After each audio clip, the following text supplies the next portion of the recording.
This is Chris with Service Industry Empire. This is our Build, Grow, Maximize podcast, where we help you build your brand, grow your business, and maximize your potential. Today, I got a special guest, Nick Slavik, with Nick Slavik Painting and Restorations, and he also does a lot of other stuff. How you doing, Nick? Hey, good man. How about you? I'm doing well. Good. Yep, trying to beat the summer heat. Yeah. Yeah. Hopefully, it'll push out of here soon. Same thing, man. We've had what feels like the hottest summer on record in Minnesota. I think we've had 30 days over 90, and us northerners are not used to this thing. So we're wilting. Yeah. Um, Introduce yourself and tell us how you got into the painting industry.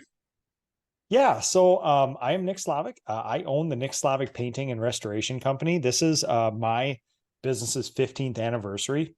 Excuse me. We mainly do residential repaint, but we do some commercial and industrial and things like that. A little specialization in historic restoration as well too. I got started when my father was a house painter, and he owned a business in this town that I live in now. He started me very young, when I was 10 years old, as family businesses do, and basically served the family business for many years. And I went to Army, I went to college to serve the family business. And when I came out, my father didn't have a place for me. So I went off on my own. And yeah, it's been 15 years. And actually, I think I just read in the newspaper, I think my father just shut his business down this last week. So yeah, it's a weird arc of family business as it goes. So yeah. Okay. Yeah.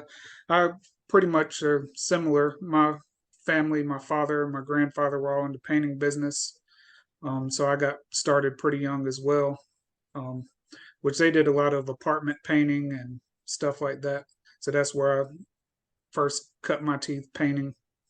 Um, but like a lot of people, I didn't go to college to further my education. I just worked and Yeah. I got was pretty skilled at painting. But once I started my business, it didn't take me long to realize that there's a big difference between owning a business and um, being skilled painter. Because Oh, while I was taught the trade, I wasn't taught any of the business aspects of it. no, and that chasm you just described, it's not like a single step from I paint, now I own a business. It's the biggest chasm in the world. And typically, I mean, if we're being honest, typically the same person does not occupy both of those roles. When you think about like how the entire labor force in the United States and the world breaks down, you have technicians, you have managers, and you have leaders. And we're all, I mean, almost every paint business owner starts off as painting, right? Like not many people just start a paint business on their own without any painting experience. So we are the technician, and we're also the leader because we have to lead this company, but we're not managers until we have employees. And there is, uh, in the corporate world, typically a technician, a manager, and a leader. You can maybe bring some people who are technicians into managers and leaders, but that doesn't happen as often as we think. So a lot of people just bifurcate between technicians, managers, and leaders, and those are typically different people. So anybody who can bridge that gap is really doing some hard work. Yeah. Like I said, when especially not knowing that when I first started, it was a big mindset shift because you see people you're working with or working for, oh, they're making all this money doing the same thing I'm doing. But behind the scenes, there's a lot of things that the management and the owners are doing that you don't really realize. Because when you're just a laborer or you're just working on the business, you don't realize that people are, when you clock out at 5 o'clock or whenever you go home, then you're done for the day. But running a business, you got a lot of other stuff to do at the end of the evening. Yeah, it's an Then, understatement. then your second job is getting started.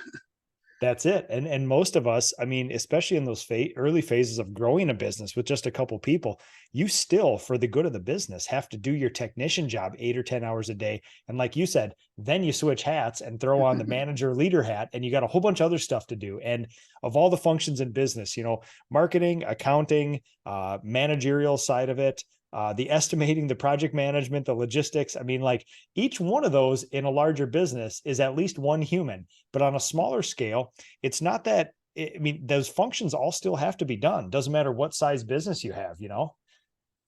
Right. Yeah. And it's easy to get into the mindset of that you have to do it all yourself too. So you take on a lot of extra burden that you don't really have to starting off. I know I did. Yeah.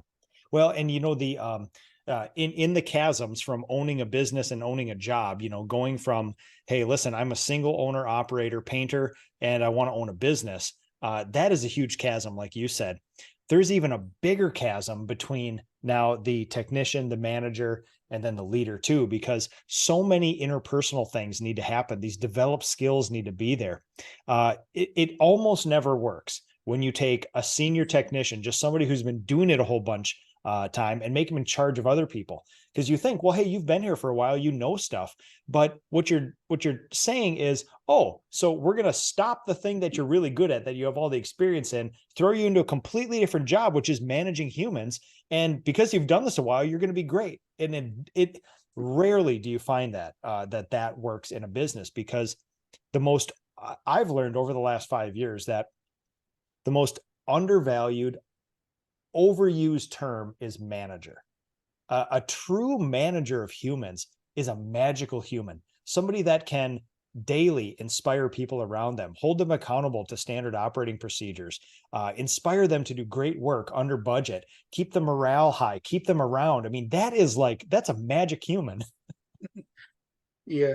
And that's definitely a lot different than just putting paint on the wall or being very good at your technical trade and knowing all the tips and everything to do about painting or whatever it is you do.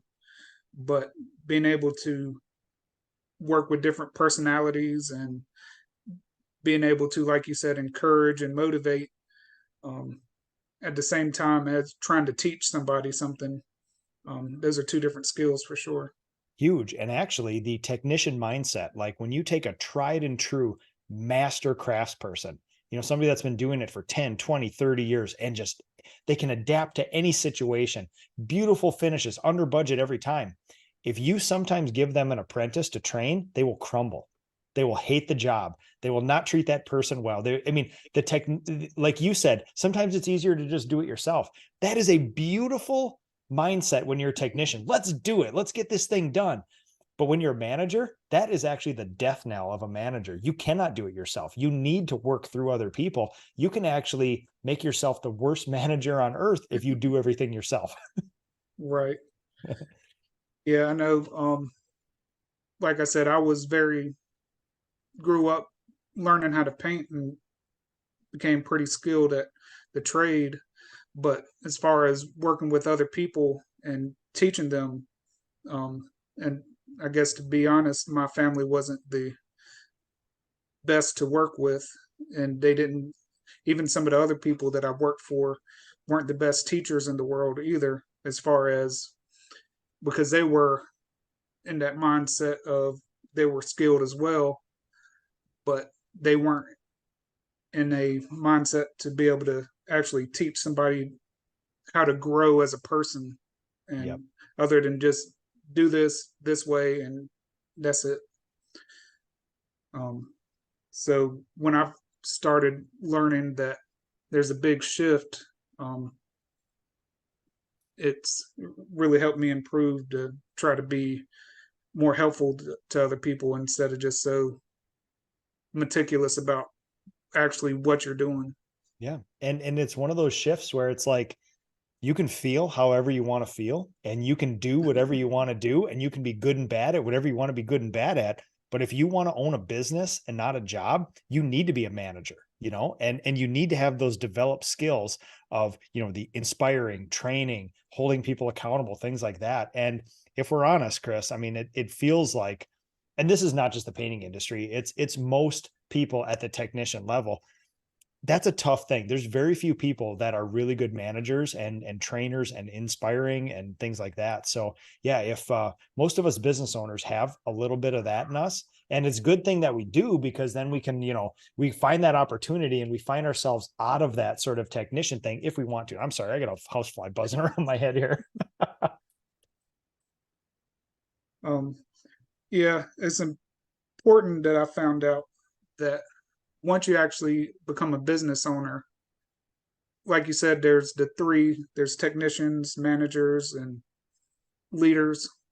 You got to figure out which one you want to be.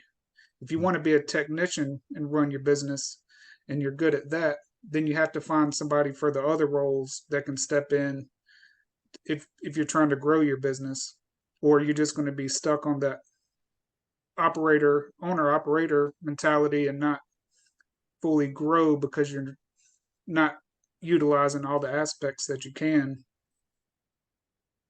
No, that's exactly it too. And that, I never cast a value judgment on big business versus small, because I've been a single owner operator longer than I've been a real true professional business. So I can commiserate with everybody, and I find the good and bad in both.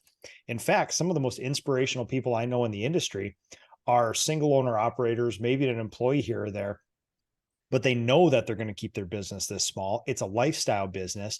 They're intentional with their time. They're intentional with their money. They spin it off into some real estate investment. They take a certain amount of time off a year, but they're not sitting there thinking that they own this big profitable business that runs without them. They're very conscious of where they are, and they're intentional about where they are, and they know the risks and rewards. So it's a good, yeah, like you said, if you want to own something more than a job, you're going to have to face the reality that you're going to have to be something more than a technician. And in fact, you're going to have to be a manager of many, many technicians. Yeah, yeah. Because along that, like you said, whether you want to be a 1 or 2 person operation is that's up to the individual, because not everybody has the same goals. Some people don't want to have a $10 million business, that just they don't want to have to worry about either subcontractors or a bunch of employees to try to produce that amount of work.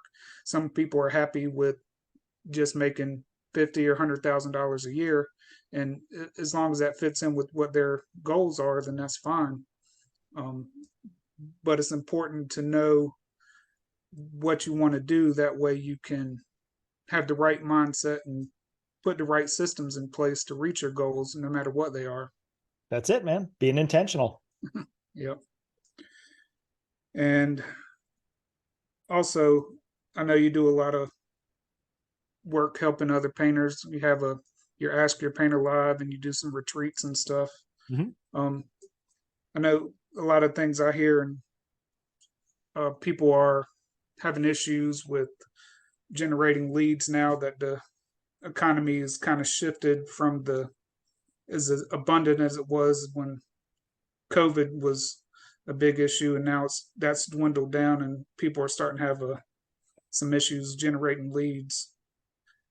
Has that been something that you've seen around your people you're talking to? Yeah, so I have a really interesting sort of like perspective and pulse on the industry, because I am a sort of like a dog whistle through the Ask a Painter live show. It attracts a certain subset of people. You found me, right? It's Yeah, people who are super intentional about the craft, about business, about the family, things like that. And so I have that. I have lots of people interacting with me. There's probably 10 emails a day from people who watch my show and want to interact somehow. And then I follow really closely all the Facebook groups too. I mean, I'm a huge fan of social media and the spreading of free knowledge and things like that. And when you take a look at like Tanner Mullins group, painting contractors with 150, 60, 70, 80,000 people, and then people like Corey Leister who have 100,000 people who basically just finished cabinets on the internet. When you see the chatter and you see what people are interested in, that is like a very, very nice pulse on the industry. And I've seen a pretty intentional shift in the last 18 months from, there's no good people out there, to now it's like, hey, where are you guys getting these jobs? How do you get leads? How do you estimate projects? So what my mind goes to is, I mean, obviously we've had like this talk of recession hanging over our head like a guillotine for 24 months, right? Like we're always 1 month away from a recession, and it never happens for the last 24 months. So I'm not one of those guys who is like, I would never sit here and proclaim that the industry has shifted. Everything is different. It's like, listen, man, from what I'm feeling right now, business is still good. And until it changes, something physically changes, I'm not going to change any of my tactics. But the chatter has changed. So now I'm wondering, is it something within the industry or with the painters in the industry or within the Facebook groups that have changed? Is it the time of the year? Is it something specific to our industry? Is it, there's always consumer confidence, and there's always this consumer spending thing where, yeah, it could be that people are tightening up. When you look at a couple weird economic indicators like credit card debt, there's one weird economic indicator. I'm not going to be able to name it. I'm not going to tell you what it is, but I have heard multiple times that when credit card debt comes up to one certain level, changes in the economy are afoot. And we're right about there for this economic indicator. So with that, in a dumb sort of house painter, business owner sort of mindset, is what I'm taking a couple steps back from the entire economy and taking a look and saying, my God, it was a carnival from 2020 to 2022, right? It was like people were handing out money. The government was giving out all sorts of everything, extra unemployment, PPP loans. Everybody's living high off the hog. Nobody's working. We're all working from home. It's party time, baby. And then now it's kind of like we get back to normal life, and we've been living high off the hog. And I now do wonder whether the economy is good or bad. I mean, really, whether we have good businesses or not is partly dependent on people's confidence and their house spending and home projects. So I always have to wonder if that's the case. But in the end, Chris, I do still tell myself, like, I like to do the thought experiment of like what's going on in the economy, but I'm not smart enough to like really know what's going on or make any predictions for sure. What I do know is that the facts of our industry, especially being involved with the Painting Contractors Association, the PCA, and all these Facebook groups, is that we have a highly fragmented industry. It's highly unprofessionalized. The demand for what we do is super high. Probably not because we're really, really good. It's probably because there's not enough professional ones of us out there to actually get done the painting that homeowners want to get done. So when you look at like the Minneapolis St. Paul market where I'm at, I'm under the assumption, based on a couple of economic indicators, that homeowners have a hard time finding a professional painting company that can actually just like communicate, deliver a standard product, not rip you off, and just be like good, decent human beings. And I think sometimes we ascribe a little too much to the macro economy. Like, hey, the reason why my business isn't getting all its leads is because there's an election coming up, right? And it's like, well, I'm a very unprofessionalized business and I don't track a lot of numbers. I don't job cost. I don't have a metric based betting system. It's like, well, to me, that would be more of a factor of us running a professional business than like a political election. So I always, Chris, I'll say this. Sorry, I'm very long winded, but I always say this first, which is first, are you doing everything a professional business could do to get leads, get estimates, and do all those things? Or are you just taking ownership of the problem and shifting it to economy, political stuff, the war in Ukraine and things like that? So, Right. Um, Kind of like we were talking about being intentional on what kind of person you want to be in your business. You also have to be intentional about generating leads. You have to be proactive and not reactive. yes. And it's easy when things are going good and a lot of people are calling and spending a lot of money to take your foot off the gas and not do anything, the fundamental things that you should be doing to continuously attract people to your business.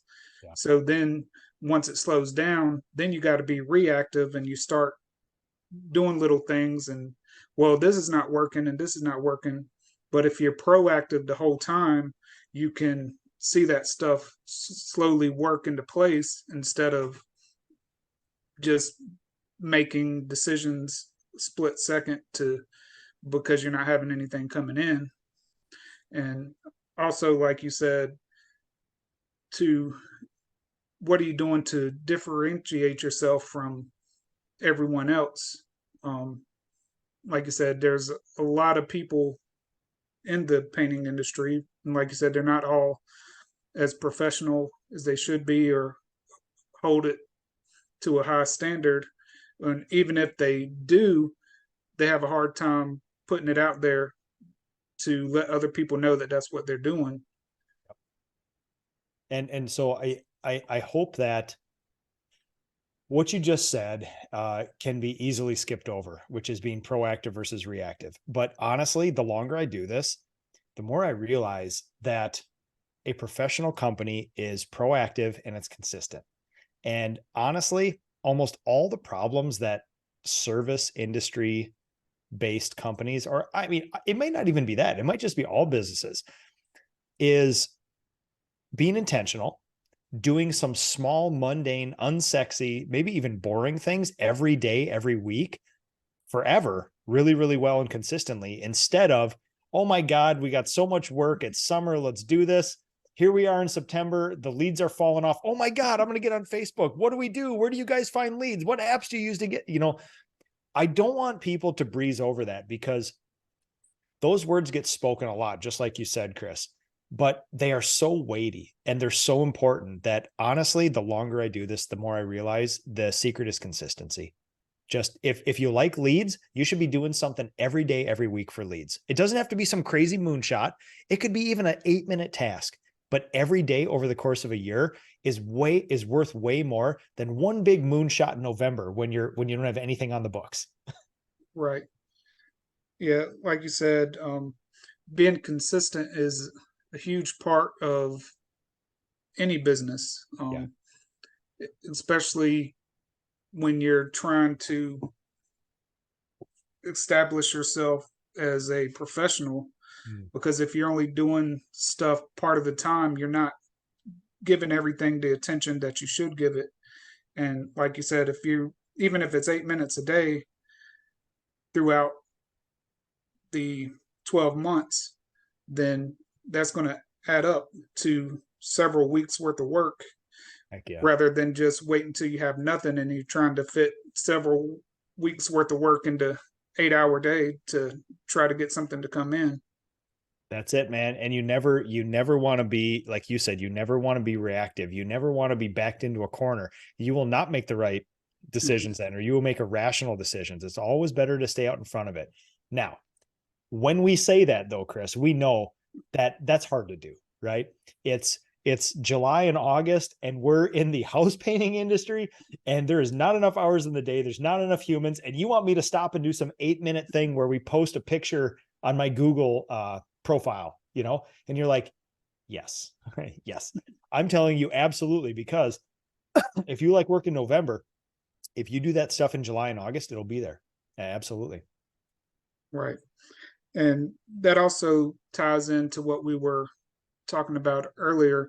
Depending on what size business you have, um, if you're the technician or you have a manager or some other leaders, you don't have to do it all yourself, but you need to put a system in place where someone in your company can do certain consistent tasks that's going to add up and actually give you results. Yeah, and we love to talk about systems and processes, and again, words that everybody says, but if you actually like know what a system and a process is and how it's created, how it fits into a business, and how you manage it and grow it, that is a very complex thing, right? And it's not as simple as writing something down on a piece of paper, putting it in a file cabinet, like, hey, we got a standard operating procedure for painting walls in a bedroom. We're good to go. Everything in business is that consistency, which is now great. You have a standard operating procedure. How are you going to train people on it? How are you going to hold them accountable to it? And how does it serve the client's needs, right? It has to be attached to something more than just this piece of paper that we write it on. So yes, systems and processes are the bedrock of every single business ever. But businesses that actually are consistent and make money have humans managing those processes every hour of every day. And we all, I shouldn't say we. I don't want to ascribe any feelings to the industry, but when I look out to the industry, I see people that take a lot of time to make standard operating procedures and then no human capital to actually manage those. And that's where all the traction hits the road and we get consistency and actually make some money. Right. And no matter how good your process is or system is or whatever it is you're doing, if you don't do it consistently, it's not going to have the same effect, and you're not going to get the same experience, and you're not going to be able to adjust it accordingly, if you're only doing it part time. No, that's it, man. And that is that whole part about like consistency. The best technicians that I've ever seen, the true master craftspeople, are consistent. They're there every day. Now they're not working 40 hours a day, or excuse me, they're not working 17 hours a day, 90 hours a week.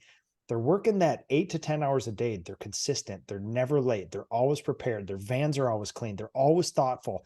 They don't do moonshots. They don't do crazy things, but they do it every day. And over the course of a lifetime, that makes you a true master. And the same thing goes for managers too. If you ever want to be a bad manager, I'll tell you what to do. Be irrational and inconsistent. Like literally, you will scare all the humans around you and they will all leave you.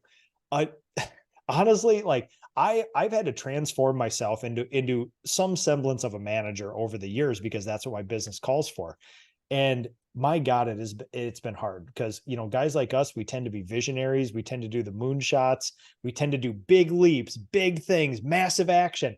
That is not what a manager does, man. And you will freak all those decent human beings out around you. So that has been a great lesson to me in just like management is almost boring and necessarily so, because that's what that job calls for. Right.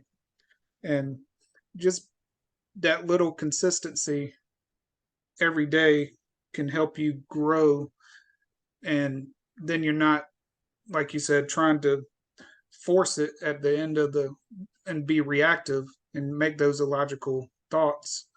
Um, just being intentional and consistent with that.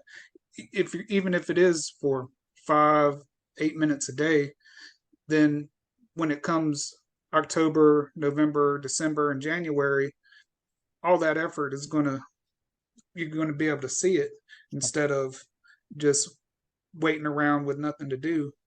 And you got to pick which kind of hard you want to deal with.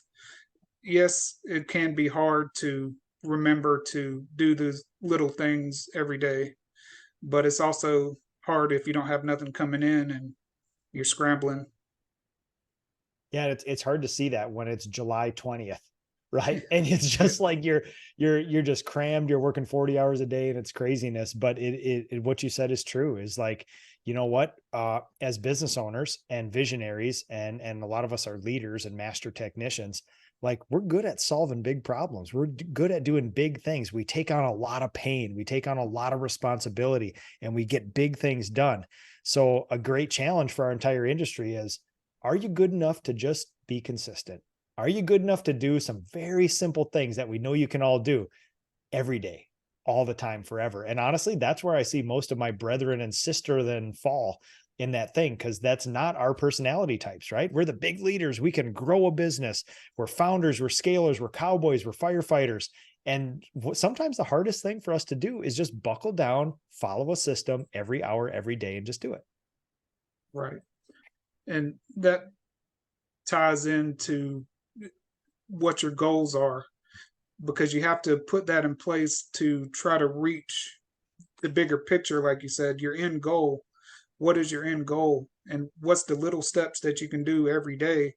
You don't have to take a big step to your goal. It's a lot of little steps that you take to get to your end goal. Yeah. And taking big steps, sometimes you skip over things that you need to do because you're got a tunnel vision. But if you just or take the little steps every day, it'll pay off in a big way. Sometimes No, it it's has for me. Oh no, I see some business owners, they take big steps because they've actually fallen behind.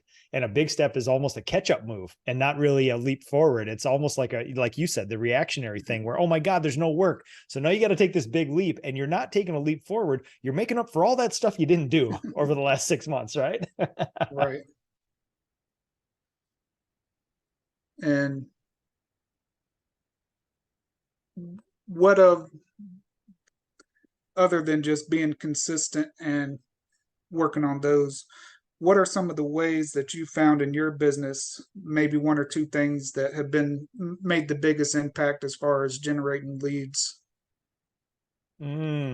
Yeah. So I want to say I've tried two main tactics.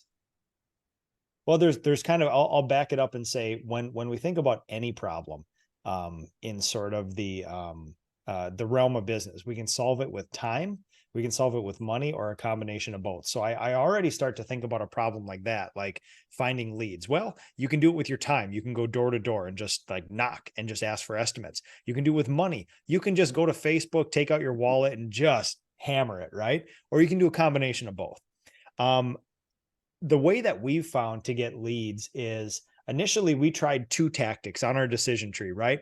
We tried one thing, we dumped a ton of money and effort into it and just said, I hope this thing works. The data proves that it's pretty good, but let's do this one tactic and do this.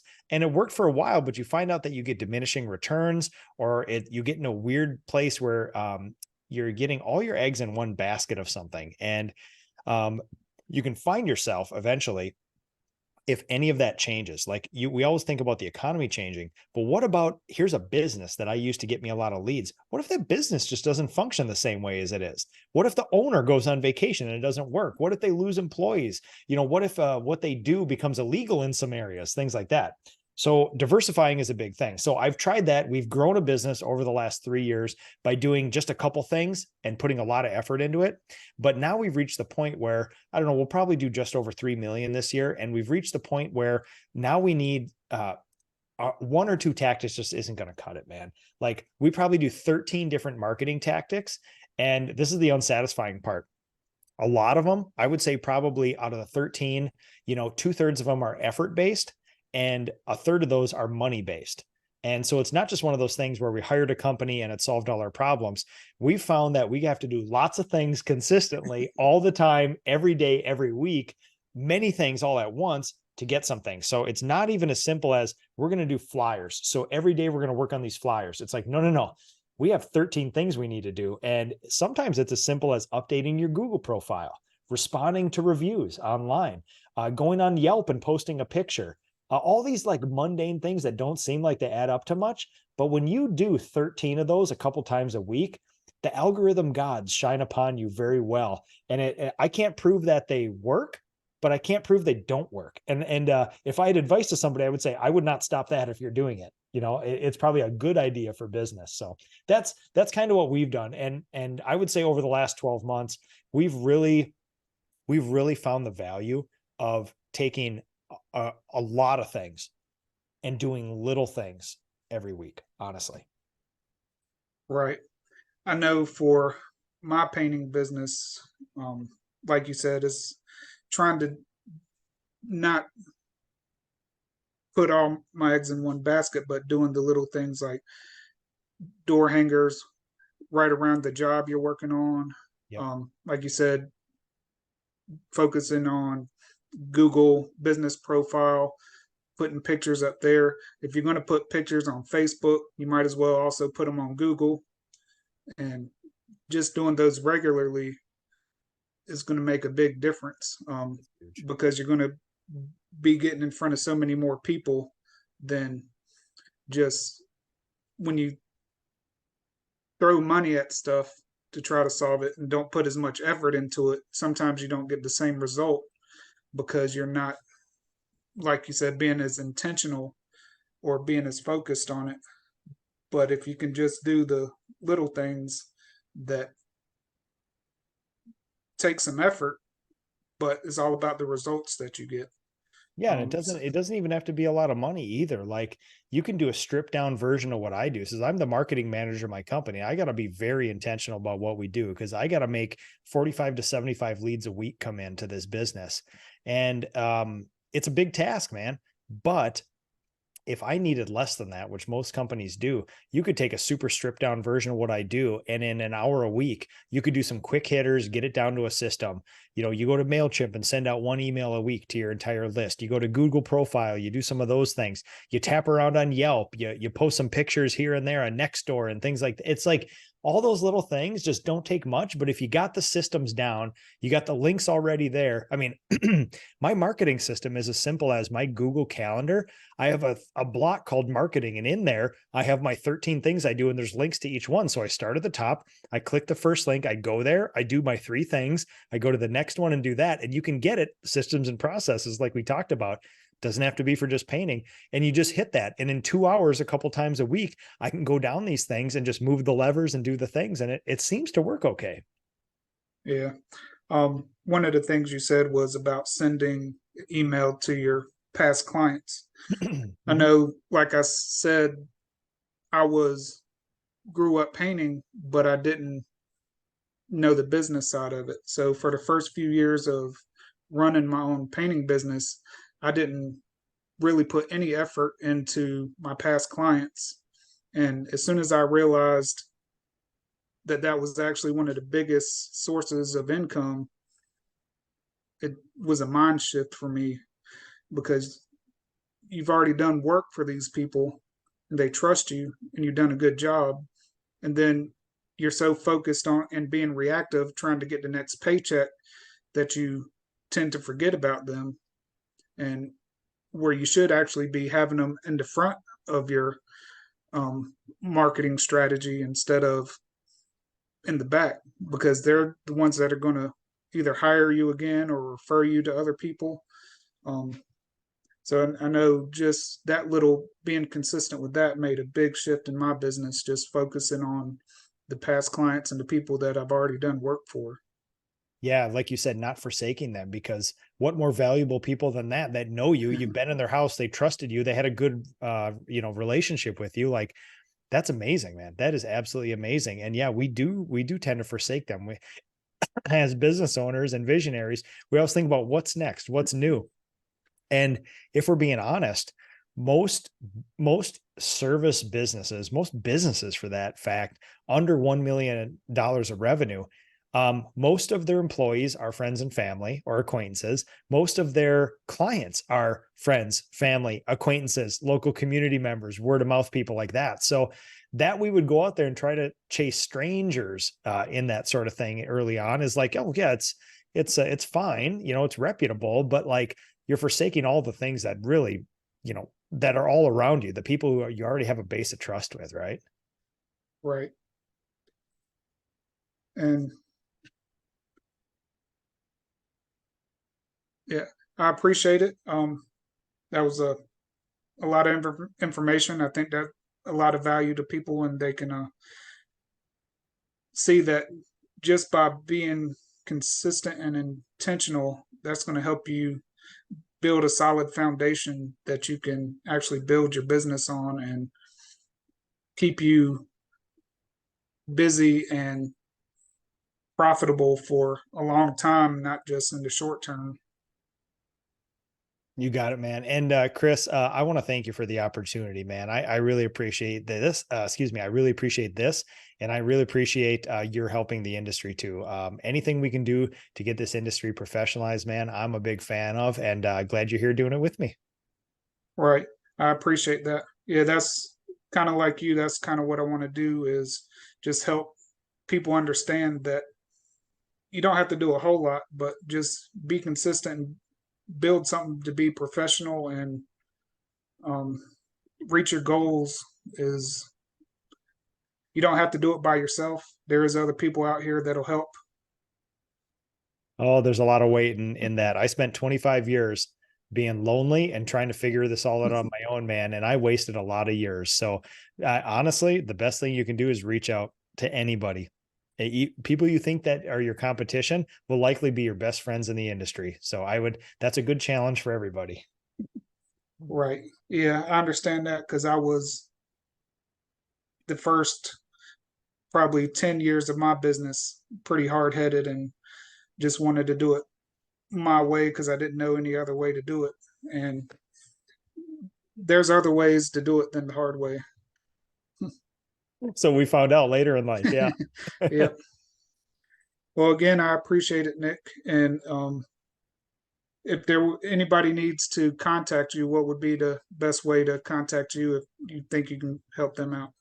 Yeah. So the best way to get me directly, I don't have anybody that helps me with any of this stuff. So I'm going to give you my email address. If you email me and ask for some help or resources, we have lots of resources in the industry will help. So my email address is nick@nickslavik.com. Last name SLAVIK. But otherwise, if you go on Instagram or Facebook or YouTube and just type in Nick Slavik, you'll stumble across me sooner or later. So I tend to get out there. Again, I appreciate it, and I appreciate everything you're doing as well for the industry. And I look forward to talking to you again. Anytime, Chris. Thanks for having me on here. Thank you. And if you haven't yet, I would like to give you a copy of my book, Build, Grow, and Maximize: How to Maximize Your Business, where we talk about mindset, the importance of systems in your business, marketing and sales strategies, knowing your numbers, the importance of your team, how to build value, your lifetime customer value, and getting paid what you're worth. If you'd like a copy, just go to serviceindustryempire.com/book and register, and I'll send you a copy.